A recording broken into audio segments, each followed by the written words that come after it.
Somos agradecidos por tudo quanto de Deus temos recebido na nossa vida, no nosso viver.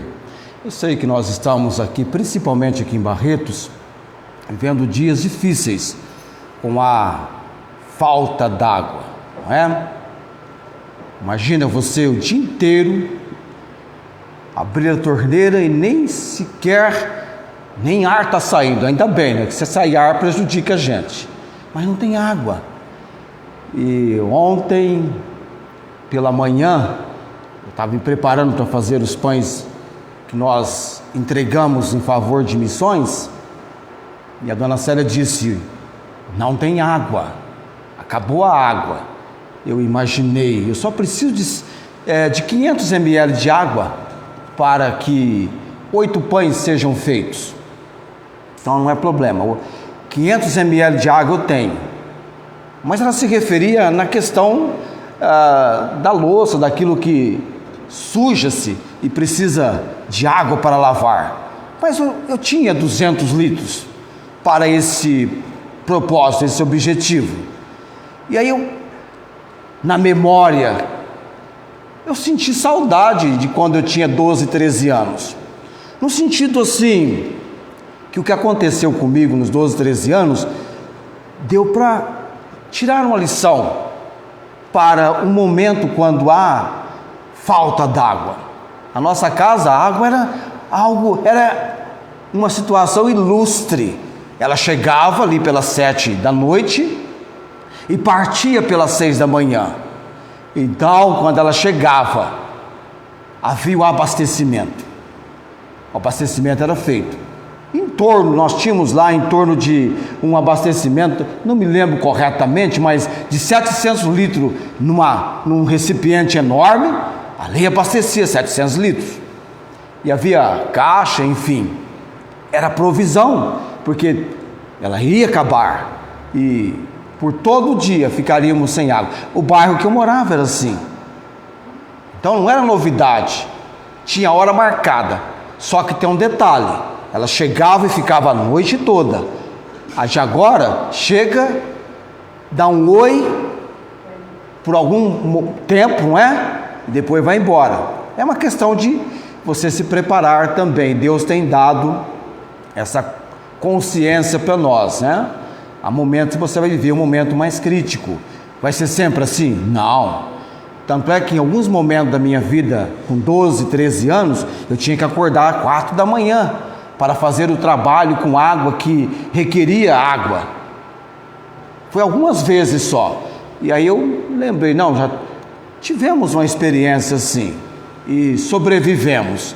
Mas eu sei que é difícil quando não se tem reservatório. E por incrível que pareça, não é? Da minha casa para a venda de água, daquela do galão de 20 litros, é apenas alguns passos, né? Você está lá na revenda, água para beber. Mas se for tão crítico e eu não tiver água para beber, que é a mais necessária, às vezes te pega de surpresa, na casa da Esther tem. Então já comprei o galão de 20.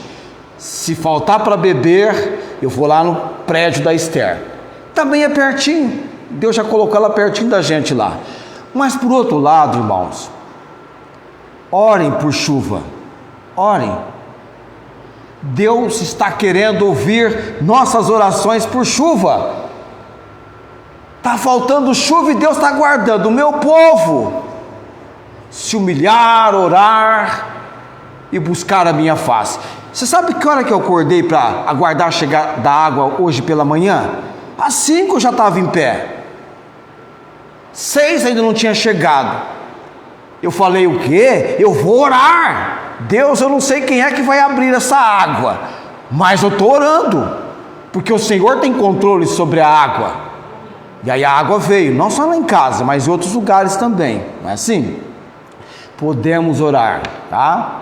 Temos este excelente recurso do Senhor. Podemos colocar nossa oração. A Bíblia já afirma, pelo Senhor Jesus, que Deus, na sua graça e misericórdia, traz chuva sobre justos e injustos. Que privilégio! Vamos orar.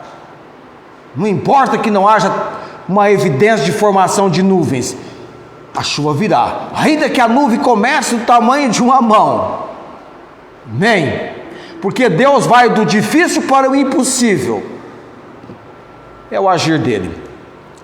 Para hoje à noite, eu vou convidá-lo a abrir sua Bíblia no livro de Apocalipse, capítulo 22, versículo 12. Nós estamos, por uma questão de elucidação, esclarecimento, estudando a Epístola aos Tessalonicenses, nós deparamos com uma imensa satisfação no coração do apóstolo Paulo, no capítulo 2, falando do ministério dele com aqueles amados, quando ele fala da coroa da alegria, uma das coroas para o homem e mulher de Deus receber no porvir. E então, como não existe apenas a menção na Bíblia da coroa da alegria, e há um assunto na Bíblia que nós necessitamos ter uma compreensão, como a Bíblia quer que tenhamos, a respeito dos galardões, então nós nos atentamos, abrindo ali um parêntese, uma observação. É o melhor momento para falarmos, para estudarmos sobre os galardões, que eles significam, qual a diferença de galardão e de salvação. O título para a mensagem hoje à noite é Salvação pela Graça, galardão pelas obras. Marca aí, salvação pela graça, galardão pelas obras. Mal o escritor de Hebreus começou no capítulo 11 com a intenção de descrever sobre a galeria da fé, ele já menciona que Deus é galardoador dos que o buscam, e sem fé é impossível agradar a Deus, porque é necessário que aquele que se aproxima de Deus creia que Ele existe, e Ele é galardoador, recompensador daqueles que o buscam. E mais na frente, o escritor aos Hebreus vai mencionar, quando ele fala de Moisés, a razão, o motivo que Moisés recusou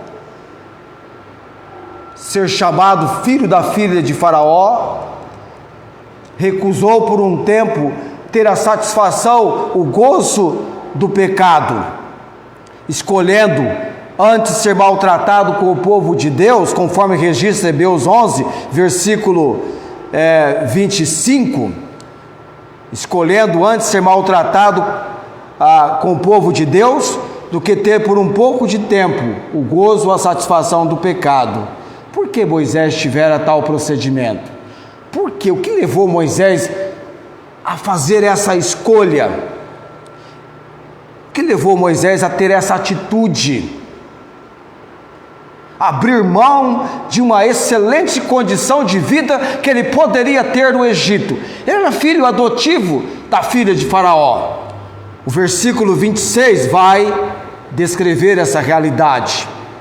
E olha que ele viveu num tempo que havia a promessa do Salvador, já havia sido feita. 2000 anos depois da promessa ter sido feita, Moisés registrou sobre ela, escrevendo Gênesis. 1000 anos depois da promessa ter sido feita, foi reafirmada em Davi. E 1000 anos depois de ser reafirmada em Davi, a promessa se cumpriu. Deus enviou o seu filho, Jesus, para cumprir tudo quanto dele havia sido profetizado, e tudo quanto havia sido profetizado se cumpriu. E mais de 2000 anos nós aguardamos a segunda vinda do Salvador, do Senhor Jesus Cristo. Naquele momento de decisão para Moisés no Egito, ele tinha por maiores riquezas o vitupério, a ignomínia, a vergonha e tudo quanto pelo pecador Jesus seria exposto e sofreria. Ele tinha por maiores riquezas isso do que os tesouros do Egito, porque ele tinha em vista o que, amados? A recompensa. Amém? Ele tinha em vista a recompensa. E Apocalipse capítulo 22, versículo 12, você está lá nesse texto? Coloquemos-nos em pé, apenas o tempo de lermos o versículo, orarmos. Eu disse que nós estamos esperando a volta do Senhor Jesus, o segundo advento, a segunda vinda, já vai para mais de 2000 anos. E olha o que ele diz aqui em Apocalipse 22, 12: eis que cedo venho, e o meu galardão está comigo, para dar a cada um segundo a sua obra. Vamos orar nesse momento. Deus abençoe a leitura da palavra desse único versículo, e vamos orar lembrando neste momento o ensino e exposição da palavra, como também os irmãos acometidos por enfermidades. Tem a irmã Cláudia, a irmã Teruco, de Ribeirão Preto, temos orado pelo irmão Eurípedes. Ele tem recebido um acompanhamento já, está sendo acompanhado no quadro de saúde dele. Estamos aguardando alguns outros exames que ele vai fazer, mas entendemos, ele receberá do Senhor o melhor acompanhamento, o melhor cuidado. E ainda assim, no padecimento que ele está tendo, Deus é poderoso para dar-lhe momentos para refrigério, a alegria do Senhor, na maneira tão bondosa, da maneira bondosamente que Deus tem tratado com os seus. Quem mais? Vamos orar por conversões. Já estou orando agora por conversões da palavra de Deus aqui pregada, tanto no Brasil quanto fora do Brasil, onde há possibilidade dos nossos contatos, Deus operando, e almas sendo salvas, e almas salvas sendo edificadas. Vamos orar nesse momento.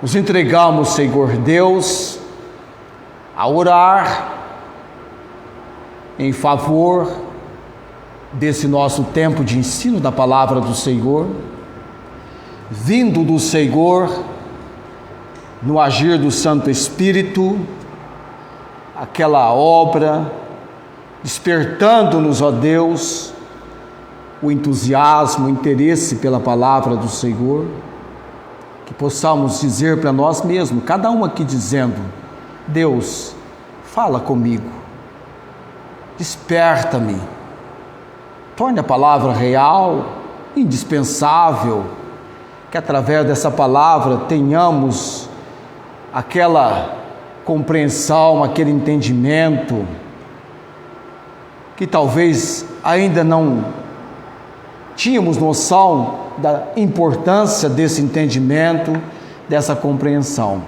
Ensina o nosso povo, ó Deus, de maneira muito clara sobre galardão, a diferença entre salvação, galardão, conhecendo os galardões, as coroas que os salvos devem, no seu viver da vida cristã, no desenvolvimento da vida cristã, ser alguém achado na direção de estar olhando, tendo em vista, como Moisés tivera, a recompensa, que vai ser uma motivação, uma condução motivadora, para que possamos trabalhar, empreendendo melhor, sabendo que que o nosso trabalho no Senhor não é em vão. Há uma recompensa. O Senhor é o Deus galardoador, recompensador dos que buscam ao Senhor, dos que se entregam e querem servir-te, ó Deus. Que sejamos verdadeiros servos do Senhor. Também oramos, ó Deus, pelos nossos amados que estão padecendo de um ou outro tipo de enfermidade.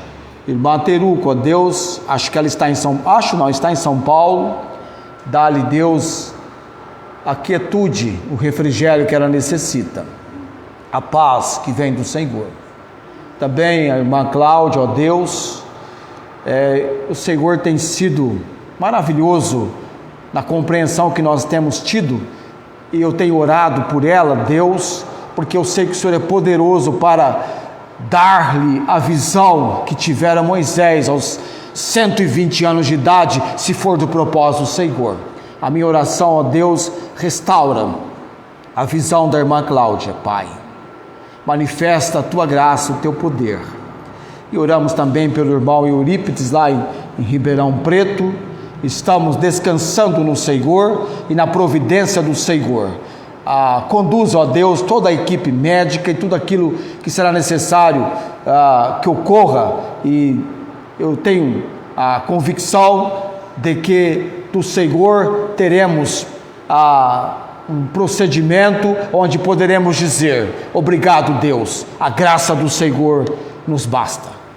O poder do Senhor se aperfeiçoa na fraqueza. Ó Pai, oramos, nos entregando nesse momento, no nome de Jesus. Amém. Assentai-vos.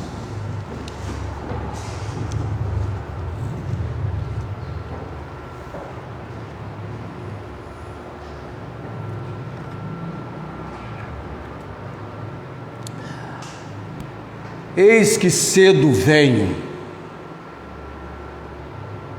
E a gente estava achando que estava passando muito tempo. 1000 anos, de acordo com 2 Pedro 3,8, para Deus é como um dia, e um dia como 1000 anos.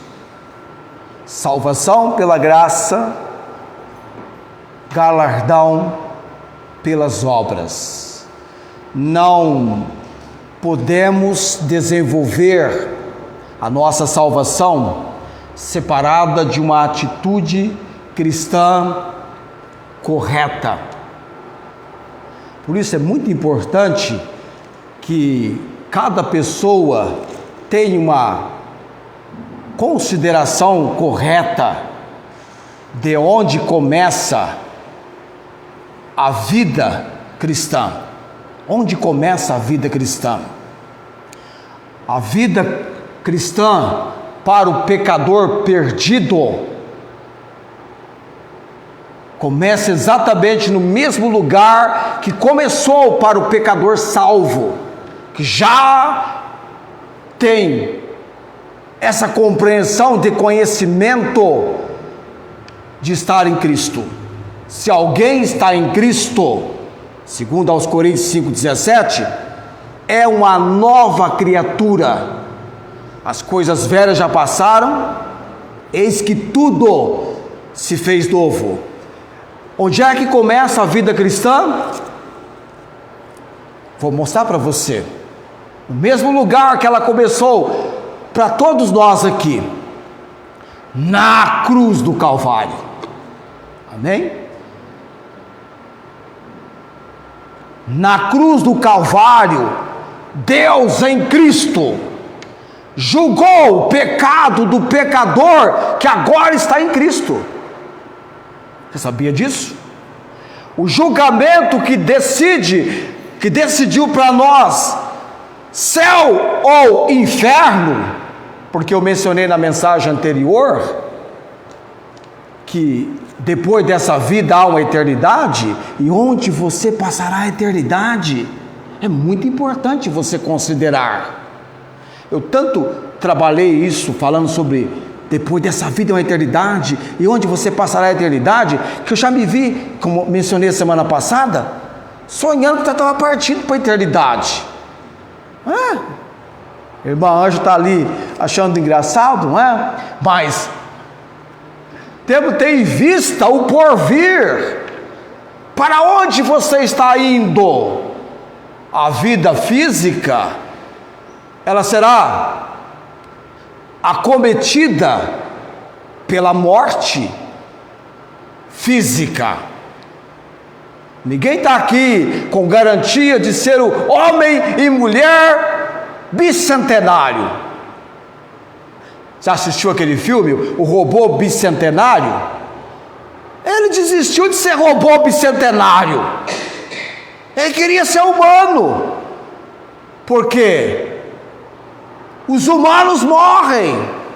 E ele foi perdendo contatos importantes.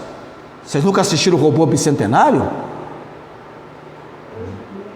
Não assistiram? Uai, será que é da outra geração? Eu estou confundindo gerações aqui hoje à noite?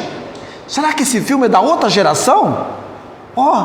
Procure lá no arquivo da outra geração então. Se vocês não assistiram o Robô Bicentenário, é da outra geração, tá? Será que a irmã Inês aqui em Ribeirão Preto já assistiu esse filme? Era da nossa geração. Um pouquinho no começo da geração. Eu sou um pouquinho mais recente na geração dela, né? Mas talvez seja da outra geração o Robô Bicentenário. Até que faz sentido, né? Quando eu assisti já de algum tempo que havia sido lançado o filme, as meninas eram pequenas, então é até compreensível. Com Robson Williams. Não é o Robson Williams, não. Como é o nome dele? Como chama ele, o que cometeu? Então é o Robson Williams, não é isso? Cometeu suicídio depois. Robin Williams, eu estou cometendo erro no nome dele. Robin Williams. A vida física será precedida pela morte física. E a vida cristã, ela começa na cruz do Calvário. Só há uma vida que leva à vida eterna, é a vida cristã, é a vida com Cristo. Não podemos desenvolver a nossa salvação separada de uma atitude cristã correta, porque depois que a pessoa vem ao conhecimento de Cristo como Senhor e Salvador, dá a impressão assim, finalmente, pronto, acabou. Não, amado, é o começo. Quando você vem a Cristo, entende pela palavra de Deus quem você é, pecador, perdido. Romanos 3,10, não há um justo, nenhum sequer, todos pecaram, todos os pecados estão destituídos da glória de Deus, separados. No céu não vai entrar pecado e nem pecadores com pecado. Então você precisa de um Salvador, porque o salário do pecado é o quê? Começou com a morte física e depois será com a segunda morte. Assim como nós falamos de vida eterna, há também morte eterna. E a palavra para morte eterna é separação. Separação para toda a eternidade de Deus. O inferno é um lugar com ausência total de Deus. Você percebe que agora aqui na terra nós temos Deus manifestando a sua pessoa, o seu ser, na pessoa do Espírito Santo. O Espírito Santo, ele habita no corpo da pessoa que recebe Jesus como Senhor e Salvador. Que bênção, que privilégio, de acordo com Efésios, capítulo 1, versículo 13, ele é o selo, ele é o penhor da garantia da sua salvação, é o Espírito Santo, uma habitação permanente. Você pode até entristecê-lo, apagá-lo, mas não fazer com que ele saia do seu corpo. Nos dias do Velho Testamento, a habitação era temporária, o Espírito vinha. Por isso que Davi orou: não retires de mim o teu Espírito Santo. Nos dias do Velho Testamento. Neste Novo Testamento, agora há uma habitação permanente do Espírito Santo. Por isso que quando a Bíblia diz que há da bondade de Deus na terra, ainda, e é esse Espírito que resiste, e o anticristo ainda não se manifestou. Quando o Espírito se retirar, nós vamos estudar sobre isso um pouquinho mais adiante. Temos o Espírito Santo. Então, além de você ter documentado por Deus um livro, que é uma coletânea de livros livro chamado Bíblia, nos foi dado tudo que diz respeito à vida e piedade. Nós temos o Espírito Santo, professor divino, que nos ensina. Não sei se você tem o hábito de ler na Bíblia, começar a conversar com o texto da palavra de Deus. Espera aí, o que quer dizer mesmo este versículo? Não sei. Vamos aprender. E você começar a desenvolver no relacionamento com Deus, na obra do Espírito Santo, o professor divino, estudar a Bíblia. Isso é estudar. Além de ler, estudar. Fazer as suas observações. Tem o Espírito Santo para iluminar-te, trazer a iluminação. E ele faz a tarefa dele. Ele tem esse propósito. Então, vivendo a vida cristã, teve a compreensão da salvação em Cristo. Muito importante você entender sobre isto. Nós falamos de imediato com alguém, não de recompensa, não de galardão. Porque você vai ver comigo que todos os textos mencionados sobre galardão nos seus contextos são textos escritos para o povo de Deus. Galardão ou recompensa não é uma palavra que aparece apenas nos textos do Novo Testamento. Eu vou mostrar para você que aparece também nos textos do Velho Testamento, inúmeros textos mencionando sobre o assunto. Quer ver só? A observação que eu vou fazer agora nos coloca num texto, aliás, em dois textos, que fala sobre obras, cujo contexto é um texto escrito para a igreja, tanto a igreja em Roma, quanto a igreja em Corinto. Quem é que pregou o Evangelho na cidade de Corinto, levando pessoas ao conhecimento de Cristo Jesus como Senhor e Salvador? Não fora porventura o apóstolo Paulo, com seu companheiro Timóteo e Silas? Deus mandou ele para lá, como ocorreu também com os Tessalonicenses. Primeira informação tão importante, fundamental do ID de Jesus Cristo é o quê? Pregar o Evangelho. Porque a pessoa precisa dar partida na vida cristã, porque galardão, recompensa, retribuição está ligado ao desenvolvimento da vida cristã, e não a introdução para a vida cristã. Um dia todos os salvos vão prestar. Você percebeu o que eu disse? Um dia todos os salvos. Eu não disse todas as pessoas. Um dia todos os salvos irão prestar contas de suas obras perante o nosso Senhor, e vão receber galardões de acordo com as suas motivações mais íntimas. Abra lá agora a sua Bíblia em Romanos capítulo 14. Romanos capítulo 14.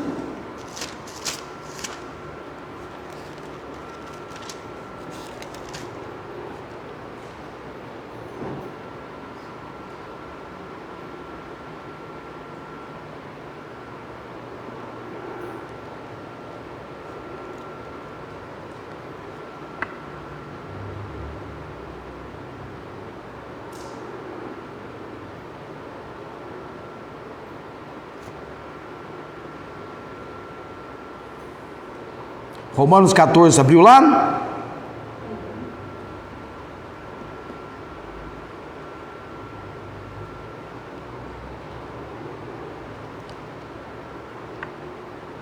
Versículo 12. De maneira que cada um de nós sempre conjugamos o verbo quando aparece o pronome nós, no plural, não é? Nós vamos, nós estamos, nós seremos, nós queremos. Você viu aqui que o nós, depois do nós, vem a palavra dará e não daremos? De maneira que cada um de nós dará e não daremos. Por que não dará ao invés de daremos? Você percebeu? Basta você ter ideia de quem é o sujeito dessa frase. Quem é o sujeito dessa frase? É nós ou cada um? Se é dará, é cada um. Cada um é singular, não é plural. Então, cada um dentre nós, ou de nós, dará conta de si mesmo a Deus. Pergunto-te, a respeito do que esse versículo está sendo mencionado? Tem a ver com salvação? É uma igreja formada por pessoas salvas, tem a ver com prestação de contas para recompensas, nada a ver com salvação. Segunda aos Coríntios capítulo 5, versículo 10. Segunda aos Coríntios capítulo 5, versículo 10.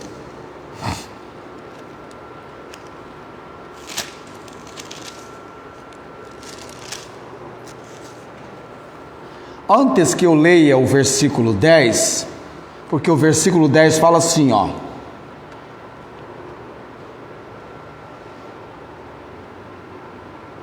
E novamente vai aparecer o cada um no versículo 10, é o estilo de Paulo. O versículo 10, Paulo diz assim, ó. Porque todos devemos comparecer ante o tribunal de Cristo. Todos quem? É importante que você responda para você mesmo. Todos quem? Para que cada um receba segundo o que tiver feito por meio do corpo, ou bem ou mal. Esse versículo, ele pertence ao desenvolvimento de um assunto tratado pelo apóstolo Paulo. Então ele tem contexto. Nesse contexto nós vamos entender quem é o todos que Paulo menciona aí. No capítulo 5, Paulo está falando que se ele partir para a eternidade, se ele der o último suspiro, ele vai expressar assim, ó, ausente do corpo, presente com o Senhor. Para quem é essa afirmação dentro da Bíblia, que alguém vai estar na presença do Senhor quando partir para a eternidade? Os salvos. Sabe aquele malfeitor na cruz? Tinha dois, não tinha? Dois. Somente para um Jesus disse, quando ele reconheceu quem era Jesus e fez a mais impressionante observação, indagando, ou confirmando a sua decisão: Senhor, lembra-te de mim quando entrares no teu reino. E o companheiro dele estava dizendo assim para Jesus: desce, tira a gente daqui, que aí a história será outra, aí eu vou crer. Sabe aquela consideração, ver para crer? O outro malfeitor repreendia o amigo, não sei se amigo ou companheiro de execução, vamos chamá-lo assim, estando padecendo porque eram culpados, nem mesmo assim tinha uma compreensão que Jesus não era alguém ali por causa das suas culpas, ele não tinha culpa alguma. E ele então volta-se para Jesus: Senhor, lembra-te de mim quando entrares no teu reino. E Jesus diz para ele o seguinte: hoje estarás comigo no paraíso. Amém. A Bíblia inquestionavelmente afirma em 2 Coríntios capítulo 6, versículo 2, quando é o dia de alguém tomar uma decisão recebendo Jesus como Salvador. O dia é hoje e a hora é agora. Não presuma do dia de amanhã. Provérbios nos ensina: o amanhã pertence ao Senhor. Você não sabe o que acontecerá no amanhã. Se alguém vier conversar comigo à meia-noite, quero saber sobre Jesus, como ir para a eternidade, quero saber assunto da palavra de Deus, eu já fiz isso. À meia-noite abri a Bíblia e mostrei para um colega como responder ao Evangelho de Cristo. Ele disse para mim assim: vou viajar e quando voltar. Ele não quis tomar a decisão, e era a última oportunidade que eu tinha para falar-lhe de Jesus. Ele viajou e veio num caixão, jovem, pulou numa piscina e quebrou o pescoço, morreu. Quando eu fiquei sabendo da notícia, eu lembrei daquele dia. Eu estava voltando de um estudo bíblico com um treinamento de um casal no Barretos 2, e parei, não lembro se para comer um lanche, no carrinho de lanche, e começamos a conversar, e o assunto que desencadeou a conversa era a série televisiva A Decadência. E entramos no assunto da Bíblia e mostrei-lhe o Evangelho. Você nunca tem uma noção exata, mas algumas pessoas você vai estar conversando pela última vez, e você vai ser um instrumento usado por Deus para levar-lhe o conhecimento do Evangelho. Triste quando eu passo por essa oportunidade e não prego, e não falo. Depois uma enorme tristeza invade o meu ser. Capítulo 5, voltemos aqui. É o contexto do versículo 10. Versículo 1 diz assim, porque bem sabemos que se a nossa casa terrestre desse tabernáculo se desfizer, temos de Deus um edifício, uma casa não feita por mãos, eterna nos céus. Isso é conversa de alguém salvo por Cristo, de alguém que já recebeu o Senhor Jesus na obra de salvação pela graça. E por isso também gememos, desejando ser revestidos da nossa habitação, que é do céu. Isso é conversa de cristão, de alguém cujo coração Cristo habita pela fé.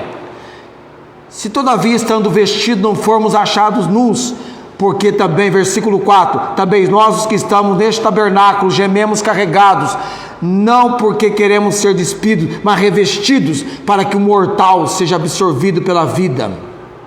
Ora, quem para isso mesmo nos preparou foi Deus, o qual nos deu também o penhor. Lembra que eu disse do penhor do Espírito? De Efésios 1,13, a garantia da nossa salvação. Aqui o terreno da conversa é de alguém salvo, que está desenvolvendo a vida cristã. Por isso, versículo 6, estamos sempre de bom ânimo. Você acha que o apóstolo Paulo, quando dada foi a sentença para que ele fosse decapitado, você acha que ele foi como um miserável, um coitadinho? Ele caminhou para a sentença, talvez mirando na coroa da vida. Não é coroa da vida eterna, é coroa da vida. Vida eterna é conhecimento. João 17,3, e a vida eterna é esta de Jesus, que te conheça a ti só, por único Deus verdadeiro, e a Jesus Cristo a quem enviaste. A coroa da vida será dada para os mártires, aqueles que sofrerem. E quantos não sofreram? Então nós temos o apóstolo Paulo indo para o seu momento de sentença.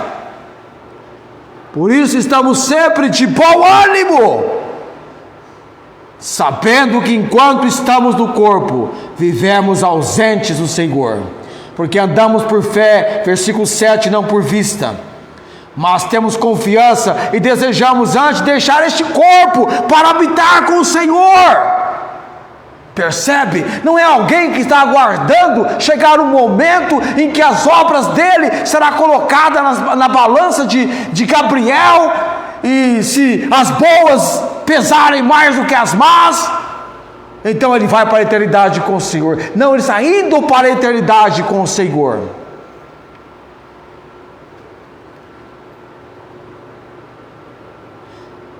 Versículo 9, pois que muito desejamos também ser-lhes agradáveis, quer presentes, quer ausentes.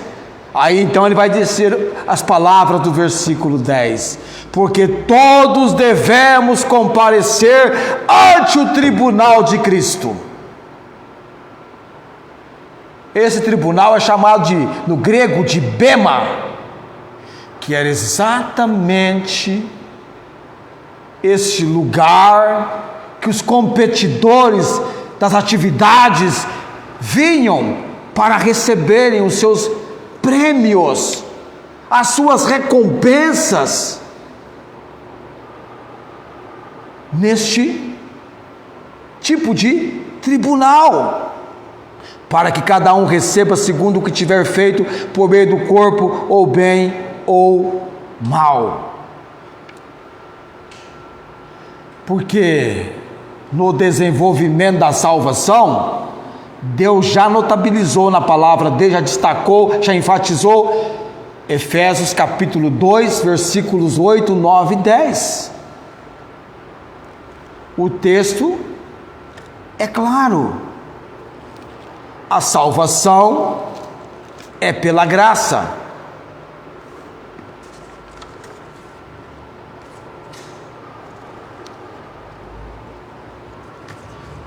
Abre lá sua Bíblia, Efésios 2, 8, 9 e 10.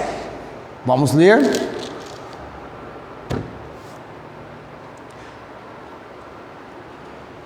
A salvação é uma dádiva de Deus. O que é dádiva? Presente de Deus. Para quem? Para todo aquele que crê em Jesus Cristo. A salvação é fruto da graça divina, dom gratuito, recebido pela fé. Detalhe: imerecidamente. Não é algo que você mereça. Se é algo imerecido, não há como você trabalhar, fazer obras, praticar isso ou aquilo. Não tem como. A salvação é pela graça. Graça é favor imerecido. Entende sobre isso? Então, quando a pessoa entende que pela graça sois salvos, isso não vem de vós, é dom de Deus, não vem das obras para que ninguém se glorie, porque somos feitura sua, criados em Cristo Jesus. Aí vem então, depois da salvação, a salvação é pela graça por meio da fé. Até a fé vem para o pecador através da palavra de Deus. Amém? De sorte que a fé vem pelo ouvir, Romanos 10:17, e o ouvir pela palavra de Deus.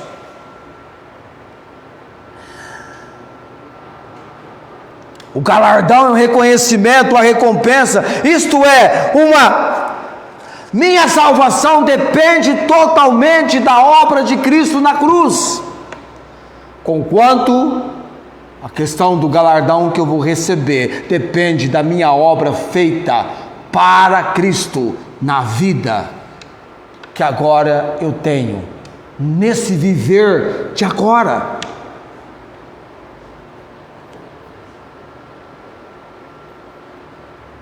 Então, salvação pela graça, galardão pelas obras, para que você seja alguém habilitado com a condição de que quando Cristo vier, trazendo os seus galardões, que você receba, que você seja alguém já agora se preparando, não é? Já com essa motivação, você precisa passar pela cruz de Cristo, você precisa dar início à vida cristã, você precisa ser salvo por Jesus. Galardão é um assunto para os salvos e não para os perdidos. Galardão se conversa, se ensina, é ensino da palavra de Deus para os salvos. Tanto é que vem dentro de textos da palavra de Deus, escrito para as igrejas de Jesus Cristo, como a igreja em Corinto, a igreja em Roma. Paulo nem evangelizou os romanos, mas trouxe a eles um documento escriturístico dado por Deus, uma revelação de como funciona a vida cristã, a vida com Cristo.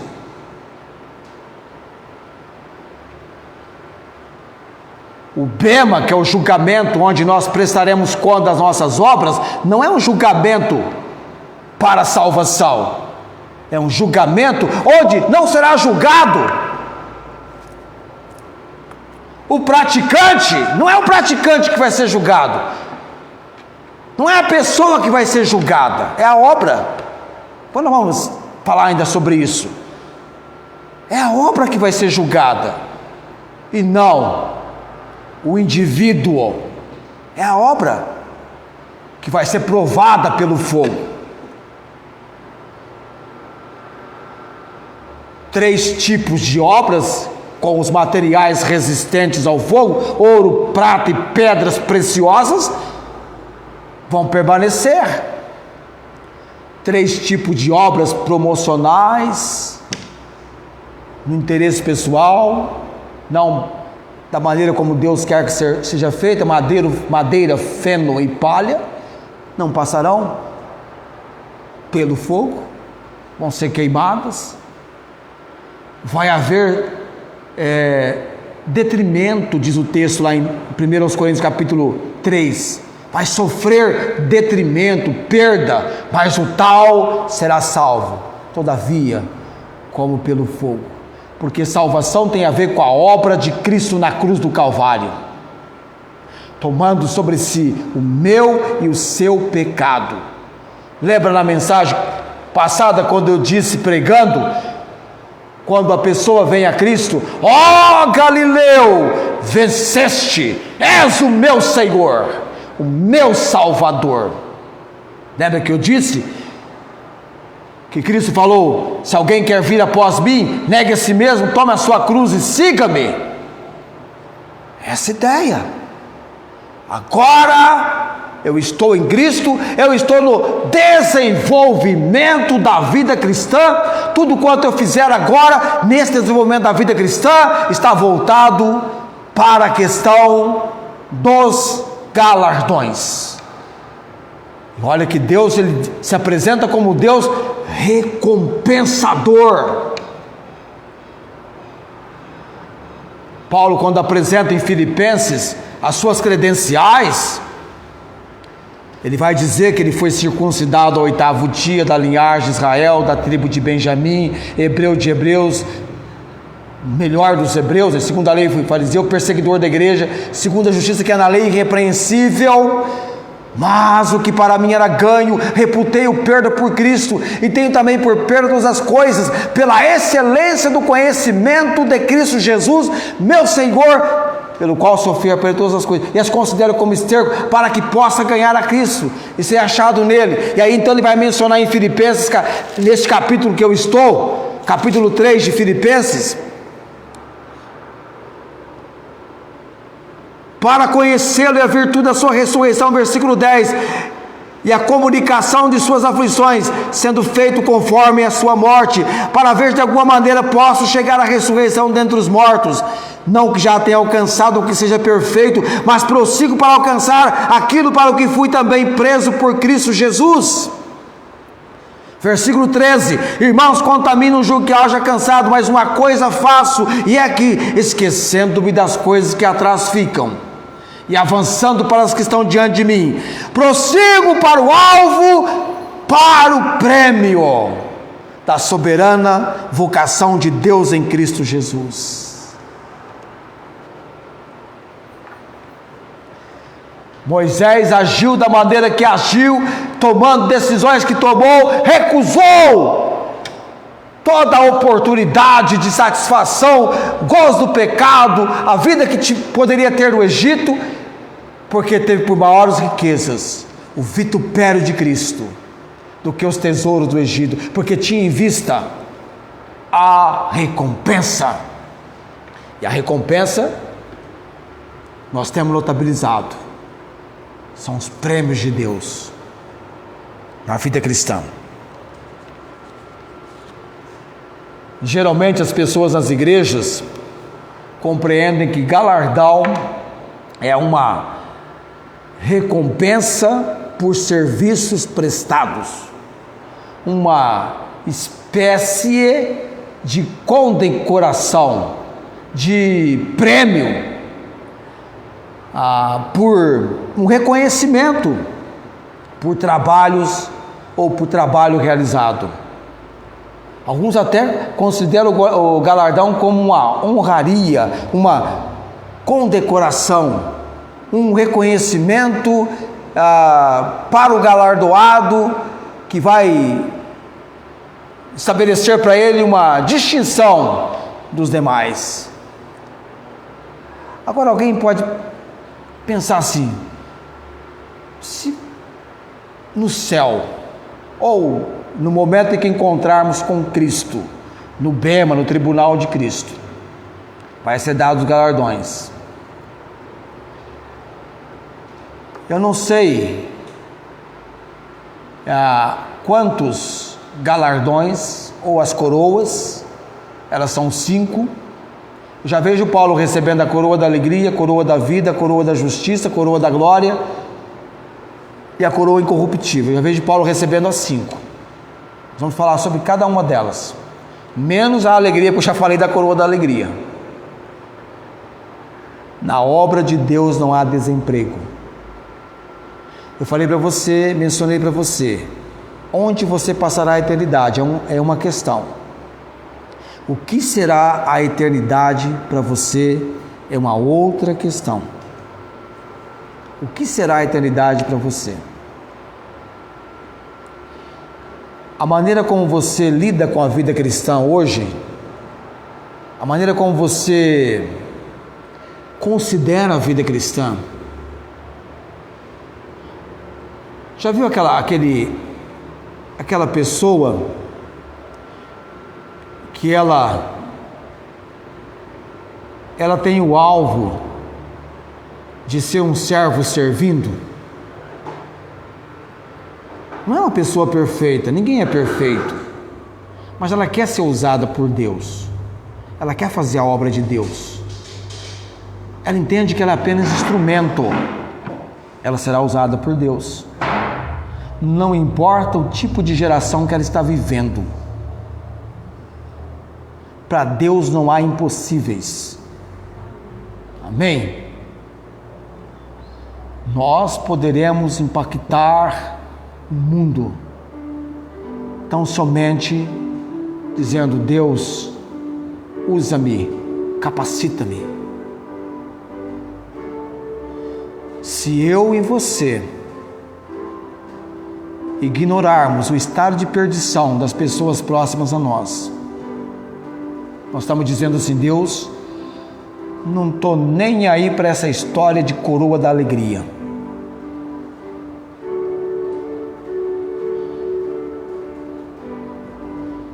Está pronto a morrer por Cristo? Alguém chega, negue Jesus ou morra? Pode pensar já de imediato: bem-aventurado o varão que sofre a tentação, porque quando for provado receberá a coroa da vida. Ser fiel até a morte, dar-te-ei a coroa da vida. Apocalipse capítulo 2, versículo 10. Estevão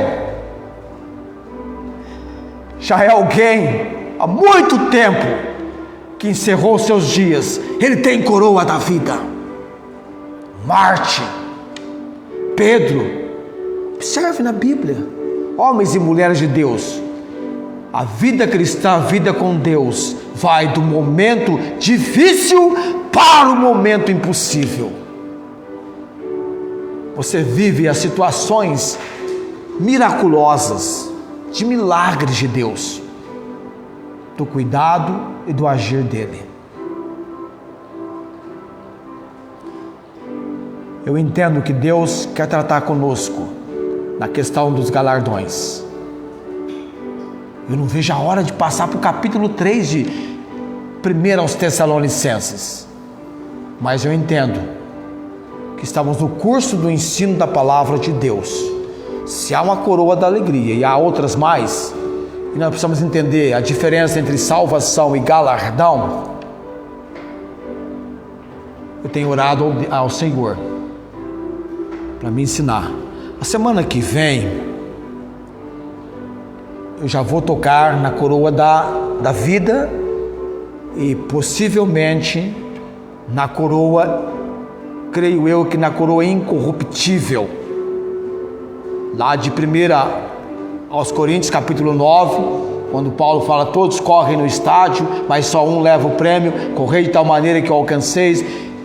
Todas as coisas ele fazia, me esforço para não combater dando murro no ar. Depois nós vamos falar sobre a coroa da justiça e vamos falar também sobre a coroa da glória.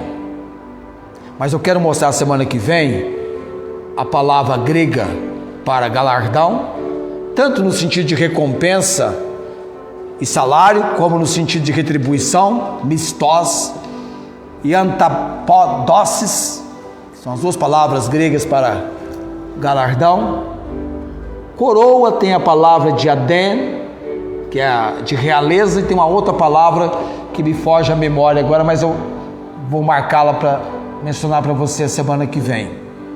Lembrando que o Novo Testamento foi escrito em grego, é a língua usada por Deus para que o Evangelho fosse pregado de uma maneira muito forte no primeiro século. Mas continue estudando a mensagem, a palavra de Deus, compartilhe, não seja uma água parada, pode compartilhar a mensagem, possibilite que alguém, dentre os seus contatos, também receba, não é? Alguém possa também ouvir. Tem a senhora lá perto de casa, que eu mencionei num vídeo, no finalzinho do vídeo sobre ela, e a Célia foi esses dias na casa dela, porque ela é a costureira da dona Célia, e ela falou que ela tinha assistido a mensagem E até que eu tinha falado dela. Eu não mencionei o nome, eu nem sei ao certo o nome dela. Acho que é Dona Nadir, não é isso? Dona Nadir. Ela tem interesse em estudar a Bíblia. Ela já se apegou à nossa maneira de instrução da palavra. Porque nós queremos que a Bíblia fale com você mais do que eu possa falar. Fale a palavra de Deus. Estamos estudando da palavra de Deus. E queremos aprender. Eu estou aprendendo. Eu quero ensinar o que eu estou aprendendo, o que eu vou recebendo no aprendizado. Da outra vez que eu preguei aos Tessalonicenses, eu não falei sobre galardão. Agora eu estou falando desse à parte. Quero que Deus use a palavra dele poderosamente, chegando não apenas dentro do país Brasil, mas na África também. Eu mando para o Albertino, para o Fezala, para todos os meus contatos lá em Moçambique. E o Albertino pedindo oração por ele e pela igreja dele lá. Se você vir a igreja dele, amados, você chora.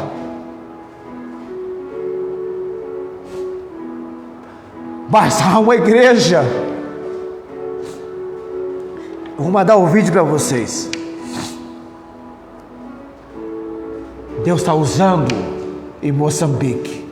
Eu quero que as minhas mensagens cheguem lá, para levar um auxílio perto deles, amados. Você vai dizer assim: que lugar maravilhoso que nós temos para reunir.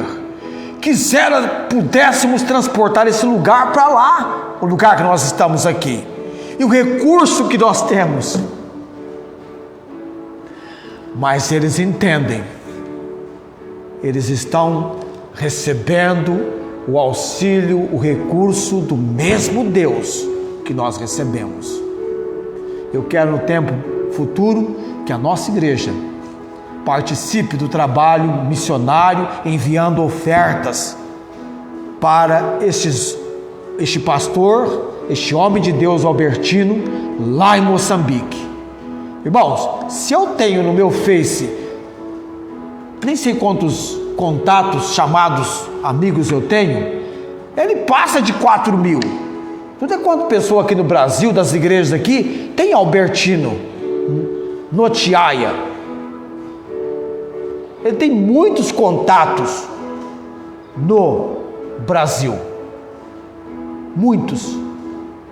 E como ele precisa que brasileiros e brasileiras orem por ele, pelo trabalho lá. Me comoveu. Tempo oportuno, queremos participar. Já tem até pessoa para quem eu tenho que mandar o dinheiro, que vai encaminhar para São Paulo, e de São Paulo vai chegar lá em Moçambique. Não é que vai estar sobrando aqui para nós, porque nunca sobrou. É Deus nos dando a condição de canalizarmos uma parte que Ele vai nos mostrar. E tenho certeza, nunca vai nos faltar, porque não tem faltado, amém? Não tem faltado. Coloquemos-nos em pé nesse momento. Toda vez que você lembrar do que eu disse agora, ore pelo Albertino. Que eu e você não sejamos insensíveis a algo que Deus é tão sensível.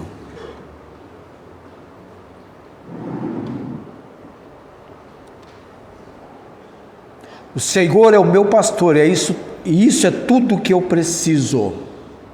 Está sempre aqui no púlpito essa minha caneca que a irmã Inês me deu. Aliás, eu sou herdeiro da irmã Inês na questão das canecas. Ela tem uma coleção.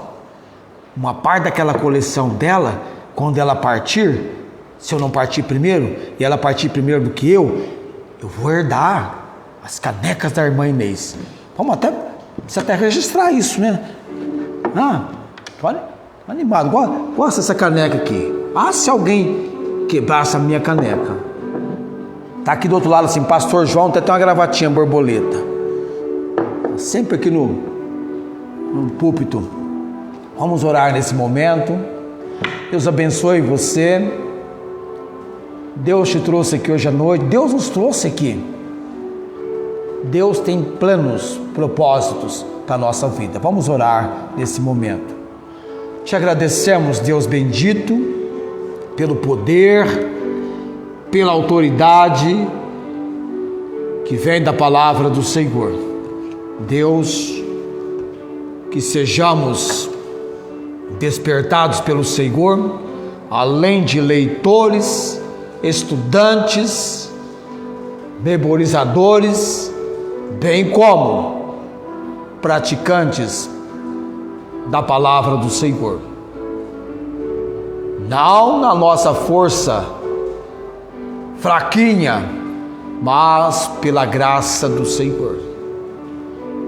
Ó Deus, abençoe essa nossa semana, que possamos, nos momentos difíceis, indo para os impossíveis, sermos achados, recebendo a comunicação da palavra do Senhor. Abra nossa boca, Deus, para que possamos falar com o Senhor sobre as pessoas com as quais o Senhor quer que falemos do Senhor Jesus. Se conosco, ó Pai, na nossa lida, no nosso trabalho do dia a dia, onde honestamente ganhamos o pão. Abençoe, ó Deus, os lares dos amados, livra-os do mal, que tenhamos a proteção do Senhor. Chuva, ó Deus, virá do Senhor. Nós estamos orando porque o Senhor é que prepara as nuvens e traz a chuva para a terra.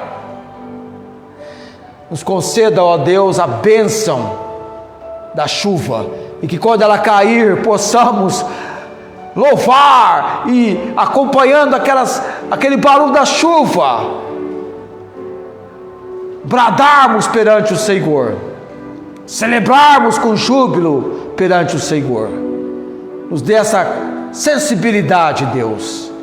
Ó Pai, com gratidão oramos, no nome de Jesus. Amém. O Senhor te abençoe e te guarde. O Senhor faça resplandecer o seu rosto sobre ti e tenha misericórdia de ti. O Senhor sobre ti levante o seu rosto e te dê a paz. Amém.